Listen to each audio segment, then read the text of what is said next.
유동성 위기로 기업 회생을 신청한 종합편성채널 JTBC가 법원에 자율구조조정 지원, 이른바 ARS 프로그램 희망 의사를 밝혔습니다. 어제 JTBC는 서울회생법원 회생 2부에 회생 절차 개시, 보류 결정 신청서를 제출했습니다. ARS 프로그램을 희망한다는 의사를 밝힌 셈입니다. ARS는 법원이 강제 회생 절차 개시를 보류하고 기업과 채권자들이 자율적으로 구조조정을 협의하도록 지원하는 제도입니다.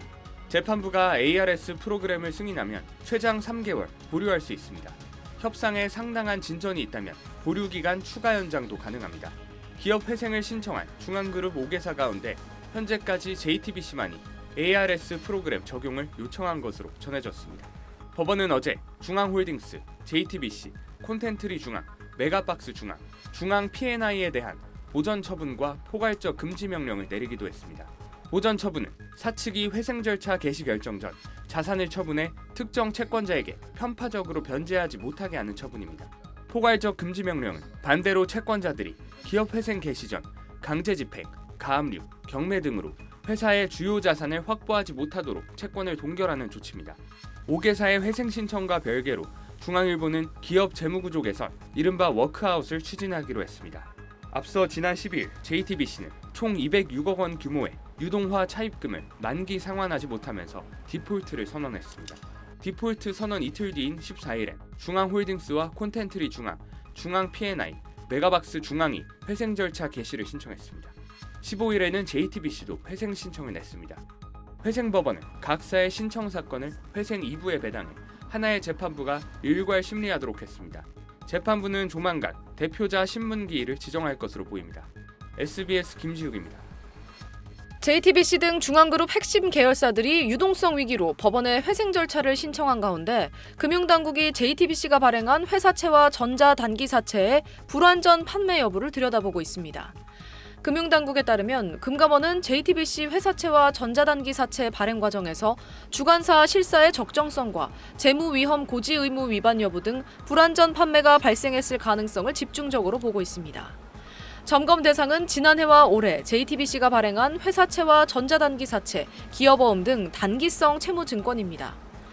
JTBC가 금융감독원에 제출한 2025년 사업보고서에 따르면 JTBC는 지난해 모두 2,590억 원 규모의 회사채와 전단채, 기업어음을 발행했습니다. 심지어 JTBC는 핵심 계열사들이 회생 신청을 하기 불과 4개월 전인 올해 2월에도 930억 원 규모의 무보증 공모사채를 추가 발행했습니다. 금감원은 이들 증권사가 발행 당시 JTBC의 재무 상황과 그룹 전반의 유동성 위험을 충분히 확인했는지, 투자자에게 관련 위험을 제대로 설명했는지를 주요 쟁점으로 보고 있습니다.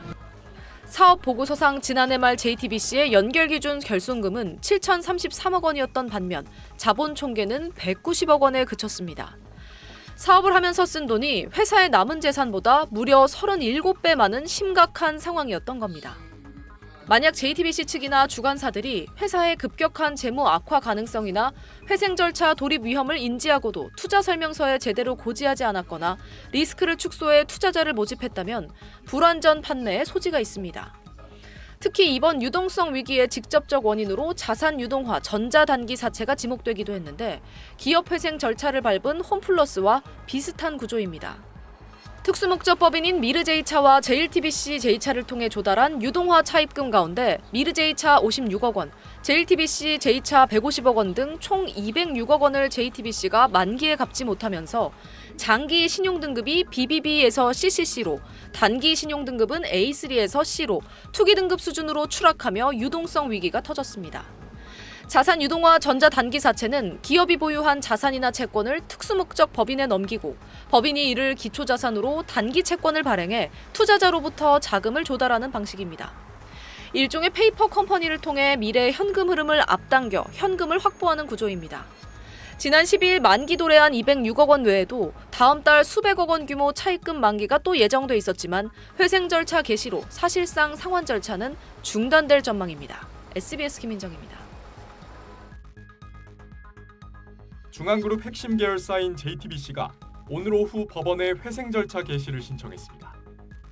다른 계열사인 콘텐트리 중앙, 메가박스 중앙, 중앙 P&I와 중앙그룹 지주사인 중앙홀딩스도 하루 앞서 같은 절차를 신청한 걸로 확인됐습니다. 이들은 보전 처분과 포괄적 금지 명령도 함께 신청했는데 특정 채권자가 우선 변제받는 것을 막고 회생 계획을 마련할 수 있는 시간을 확보하려는 차원으로 보입니다. 홍정도 중앙그룹 부회장은 오늘 오후 기자회견을 갖고 그룹 전반의 유동성 위기 현실화에 대해 사과의 뜻을 밝혔습니다. 오늘의 상황을 초래하여 불의를 일으킨 점 진심으로 죄송합니다. 빠른 정상화를 위해 필요한 모든 수단을 강구할 것이며 고용 안정 등의 각고의 노력을 기울이겠습니다. JTBC는 지난 12일 206억 원 규모의 채권을 제때 갚지 못했고 채무불이행 직후 JTBC의 신용등급은 투자 부적격을 뜻하는 CCC로 하향 조정됐습니다. 유동성 위기 배경으로 지상파 3사의 코리아풀과 별도로 JTBC가 약 7천억 원 규모의 단독 입찰을 통해 2026년부터 2032년까지 스포츠 중계권을 확보한 투자도 거론됩니다. 다만 JTBC 측은 북중미 월드컵 중계 등 방송 업무는 중단 없이 정상 운영될 거라고 설명했습니다. 중앙그룹은 서울 마포구 중앙일보 빌딩과 JTBC 빌딩 등 5,500억 원 규모의 사옥 매각을 추진하는 걸로 알려졌습니다. 회생 절차 개시 여부는 통상 한 달 안에 결정되는데 영업을 계속할 가치가 있는지 등을 법원이 따지게 됩니다. 법원이 회생 가능성이 없다고 판단하면 파산을 선고할 수도 있습니다. SBS 김덕현입니다.